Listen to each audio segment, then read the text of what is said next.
بطولة أندية المحافظة برياضة الباركور وبمشاركة 4 أندية يمثلون المحافظة. بمشاركة 4 أندية مثلت محافظة بابل واختتمت بطولة الباركور.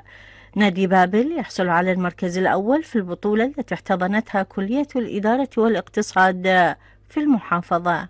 اليوم اختتمت بطولة الأندية المحافظة بابل، شارك بها نادي بابل والكفل والمسيب والمتحتية، وحقيقة قدموا أداء جيد للاعبين في كلية الإدارة والاقتصاد جامعة بابل، وهذا الأداء يعني بهب ولعبة يعني حقيقة حاول ننهض بها. نتمنى أن تكون بطولة ناجحة وفاتحة خير في بداية عام دراسي جديد حافل بالإنجازات الرياضية والفنية.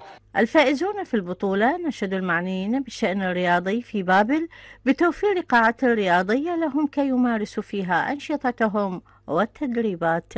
الحمد لله تمت بنجاح بطولة بابل، وشارك بها 4 فرق والعديد من اللاعبين. الحمد لله حصلت المركز الأول على نادي بابل، وإن شاء الله القادم أفضل. ونتمنى من مسؤولين الرياضة يدعمونا بقاعة، لأن بابل ما بها أي قاعة باركور، عندنا قاعة واحدة قاعة جمناستيك. قدمنا أداء جيد وبطولة كان جيد جدا، وأتمنى دعم لهاي الرياضة وخصوصا فد قاعة، يعني لأن المحافظة كلها قاعة ما بي.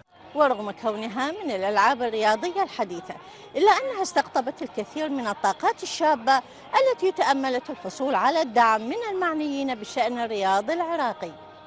إيمان محمد، العراقية الإخبارية، بابل.